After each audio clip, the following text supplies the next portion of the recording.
Posso ser do candomblé e continuar indo para a igreja? Essa é provavelmente uma das perguntas que eu mais recebo, seja ela católica ou qual for, né? A resposta não cabe em uma única palavra. Não seria honesto dizer simplesmente sim. Também não seria correto responder apenas não. Por quê? Essa é uma questão que envolve fé, consciência, fundamentos e principalmente a orientação da casa onde a pessoa está sendo, né, acompanhada, onde ela frequenta. Antes de qualquer coisa, precisamos entender por que essa dúvida existe. Durante séculos, muitas famílias brasileiras foram formadas dentro do cristianismo, né? A gente era obrigado a ser batizado. Muitas pessoas cresceram indo à missa aos domingos, mesmo obrigadas. Outros frequentavam os cultos desde crianças, né? Receberam ensinamentos, vínculos afetivos, fizeram amizades e desenvolveram uma espiritualidade naquele ambiente. E aí, depois, por motivos diferentes, né? Que cada um tem a sua particularidade, conheceu o candomblé. Algumas chegaram por curiosidade, outras por causa da família que trouxe, outras porque encontraram acolhimento. Outras porque sentiram que aquele era o caminho, né, para compreender melhor, tá, sua própria ancestralidade. Então surge uma dúvida: será que posso abandonar? Será que eu preciso abandonar tudo que eu vivi até agora, né? Historicamente, essa questão também também essa questão é uma explicação, ou seja, precisa de uma explicação. Durante o período da escravidão, os africanos, seus descendentes sofreram muita perseguição religiosa. Em muitos lugares, a demonstração pública ao culto aos orixás era totalmente proibido, né? Por isso, diferentes estratégias de preservação foram desenvolvidas ao longo, né, da história. Em algumas regiões, por exemplo, imagens de santos católicos passaram a estar presentes nos terreiros, né? Somente em terreiros de Umbanda. Esse processo ficou conhecido como o sincretismo religioso que foi criado. Mas é importante compreender uma coisa: o sincretismo não significa que as religiões sejam iguais ou até mesmo parecidas, porque não são.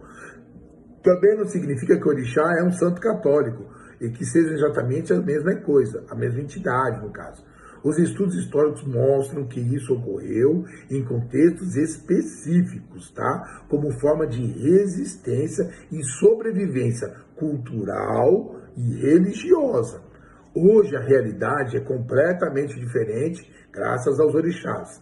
O candomblé pode ser vivido e aberto por muitas pessoas. Embora ainda existe sim intolerância religiosa, existe sim perseguição, mas é justamente por isso que muitos começam a refletir sobre a coerência, né, da prática, né, da própria caminhada espiritual. O candomblé não costuma ensinar que você deve odiar outras religiões, pelo contrário, né? O respeito faz parte dos nossos fundamentos.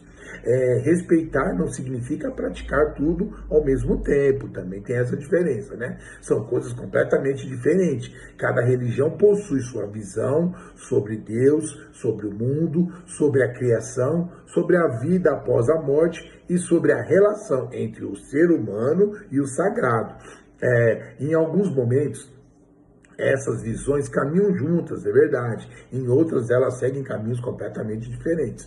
Por isso, muitas casas orientam que, conforme uma pessoa se aprofunda na sua iniciação e seus compromissos religiosos, ela também reflita sobre sua identidade espiritual, né? Não por imposição, mas por uma questão de coerência mesmo. Afinal, toda religião convida os seus praticantes a viver aquilo que acreditam, né? Também existem pessoas que continuam, sim, frequentando celebrações cristãs por motivos familiares. É totalmente compreensível, é claro, né? Por exemplo, vai a um casamento, vai a um batizado, a um velório, né? Ou até mesmo uma missa em homenagem, a missa de sétimo dia, por exemplo, em homenagem a alguém, né? Essas situações fazem parte da nossa convivência social, né, e afetiva, é claro, né, de muitas famílias brasileiras. Não tem como, né, se tornar inimigo disso. Cada caso precisa ser vivido com responsabilidade, diálogo e respeito. E é por isso que eu sempre digo, não tome decisões importantes antes, porque pegou um vídeo na internet, por exemplo. Converse com alguém que conhece sua caminhada, converse com seu babalorixá, com a sua alorixá, vá para o jogo perguntar. Eu sempre falo, o jogo sempre tem que perguntar. Explique suas dúvidas, escute a orientação, porque ninguém aqui conhece sua história melhor do que a sua liderança espiritual que te acompanha, né? Você desde de perto, no caso. Existe ainda uma reflexão que considero muito importante. Às vezes a pergunta não é, posso ir à igreja? A verdadeira pergunta é, em que eu acredito, né? Essas respostas não nascem da pressão, né? Ela amadureceu com o tempo, com o estudo, com a sua experiência, com o seu autoconhecimento e com a sua vivência religiosa. Tá? O candomblé, ele ensina que o respeito é um valor fundamental. Respeito aos orixás, respeito à sua ancestralidade, né, e aos ancestrais da casa, respeito aos seus mais velhos, respeito aos seus mais novos, né, respeitar as pessoas que